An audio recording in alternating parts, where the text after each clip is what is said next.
We can begin with how to eat, when to eat, what to eat, how much to eat, so that I can be in the best state of healthfulness and prevent any disease now and in the future. Exactly. Let's take this one by one. Yeah. So the first point is what to eat, when to eat. So let us go by the time first. We get up early in the morning, and the breakfast is around 9. That's fine. Okay, you can get up, have a cup of tea, coffee, milk, whatever is probably, even choco coffee, or any of the herbal drinks that people are now used to taking, which is actually also a good habit. So that is one. The second one is the first time is around 9 o'clock, where you have a mild breakfast. Breakfast should always be mild. It should not be heavy. You don't start with a heavy meal at all, because body is ready to work. That time if you put food, immediately after food you go into a little bit of a lethargic mode. So that's not a good start for work. So always breakfast should be light, comfortable to keep you going. Initially it used to be only one food a day meal, afternoon meal. The sadhu Acha. sannyasis and all during the olden days, only one meal a day. Then it became two, and now it is kind of three. No, And now it sometimes has it's gone 10. much more. Ketos and all those fancy diets are suggesting. All these fancy diets, but actually that's how it's supposed to be. The second meal should be between 11 to 2, because the sun is highest at that particular point. So our digestive enzyme, which is again a Jatragni, it's a Agni. So just as the sun is highest between 11 and 2, our digestive power also is highest between 11 and 2. So that should be the time of proper meal. Okay, the main heavy meal of the day should be between this time. And the third thing should be around sunset. So just as it is connected with the sun, sunsets at around 7 o'clock. So that should be the last meal of the day. After that, our digestive enzymes or our hormones and enzymes go towards other things like immunity and other things. So digestion won't be so good after that. So 7, your dinner should actually close. But after eating at 7, some people do have this feeling that, okay, 10:30, you feel a little hungry. Correct. So that's the time you're supposed to take maybe a glass of milk or maybe a fruit. That's the only two things that is allowed. So the last meal at 7. Now, this is the timing. But how much should you eat? Now, this habit is there that, you eat until your stomach is full, which is wrong. You should only eat 3/4 stomach. 1/4 should be empty, because the stomach has to contract and expand. Correct. So that 1/4 of gap should be there, where the stomach will aram se contract and expand. That will see that digestion will be good. So 3/4 stomach only. So my question is, how do I know कि my tummy is filled 3/4 या मेरा पेट 3/4 भर चुका है? Exactly. When you want the last chapati or the last ladle of rice, you're tempted to take, stomach is full. The temptation is what makes you feel, chalo ek aur khate hain. That's wrong. So that last point you should stop. So that means your stomach will contract and expand properly, and the digestion will be perfect. So that particular thing we have to see. Then comes how much you should eat. 3/4 is fine. But in 3/4, how much should be solid and liquid? That's a very big question. Half of what you take can be solid, and half should be the side dish when you are hungry. So half solid meaning what? 3/4, whatever is 3/4, Yeah. in that half is solid. That means whether it is upma, idli, dosa, pongal. Or And rice, the millets, rice, millets, chapati. whatever it is. Okay. But the other half should be such side dishes. Maybe you have some raita, you have some chutney, you have some sambar, dal. All these things should be the other half. That is actually when you are really hungry. But there are times when we are not hungry, but we sit to eat. So at that time, the solid should be only 1/4. The side dish should be more. Ah.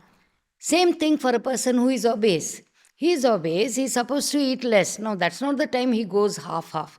He should take less of solid, but fill the stomach with other things. The other 3/4 will be full of that. Now, what happens? Liquid is easier to digest. So, the solid portion will be less, the liquid portion will be more. So, the sum quantity of what you're eating will be correct. So you will not go into ama. When food is not digested, it retains in the body, and that retention of undigested food is what is called ama. Ama is the undigested food that remains. Suppose you're tempted. Oh, you love the breakfast, puri sabji. Okay, बहुत खा लिया. So when you get up, you feel, Appa, I ate too much. Which means that you have definitely eaten more. Now our digestive power is not sufficient enough to digest the whole thing. So that half digested fermented food remains in our stomach. Now, this is the thing that spreads in our body and causes diseases. It ama is something like a slimy object. Mucus? What Like you does can this feel look? it? Yeah, you can You can see actually it? maybe in a pick or something like that. But otherwise, see, okay, yeah, we can see if you vomit. You know, when undigested food, you Yeah, vomit, yeah, how yeah. it is Correct, correct. like, Mucusy. so Yeah, yeah, yeah. slimy, and you Yeah, yeah, see that yeah. half Yeah, yeah. digested food and all coming out. Even pooping sometimes that happens. Yeah, Yeah, yeah. it happens. That Yeah. is when the acne is really bad, it comes out in the poop. Okay. Remember, because it goes through the intestine and all. Poop may not immediately show, but when it is vomiting, immediately it will show that it comes out like a phlegm. Especially when you're having cold and all, how much you vomit phlegm.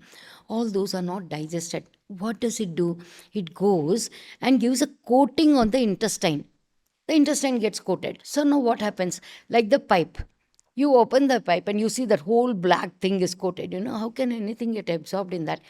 So slowly and steadily, our absorption becomes almost nil. Then you don't feel hungry, you don't have energy, you feel sluggish. All this is because the coating is still there.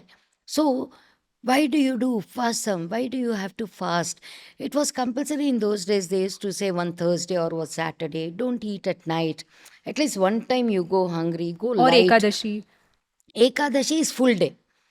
Once a week will be one night. Okay. Okay. Ekadashi will be especially on the Ekadashi day, because Ekadashi the moon turns. So that is the time when our digestion will be very minimum. So at that time the watery content or the digestion will not be so good. So that is the day they say fasting. The whole day when you fast. Now, fasting means what? Not that you should not take anything. You can take liquids.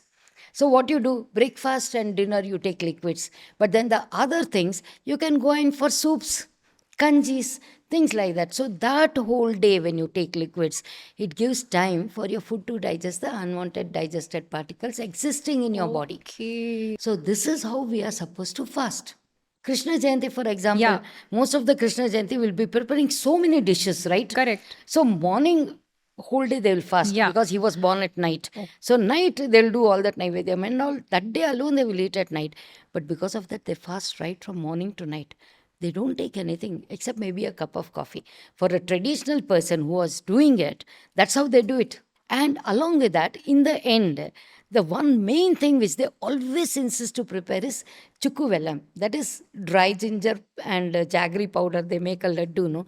Very good digested. So you're going to eat all those stuff. You need something for digestion, no? So what is it followed up by? It is followed up by that ginger laddu, and then the next day morning, compulsory only pepper rasams and Aha. this mung dal ka payasam, because the Lord is born, they give mung dal ka payasam, Hmm, pepper hmm, hmm. rasam, which is fully digestive. So because of the heavy thing previous day, they make sure that the next day everything is so digested. And she is a lady who has just given birth. So in that pretext also it goes on. So you can see that every festival has got something behind it. Super. So, Yes. food has always been something that is modulated to a person's necessity through the rutu, through the time, the occasion, the function, the season, everything. If you enjoyed watching this content, you can watch the full in depth video on the Body to Being podcast hosted on Shlloka YouTube channel. To continue watching shorter pieces of this content, you can subscribe to Shlloka Clips on YouTube. Don't forget to like this video and follow us on Spotify. Pranam.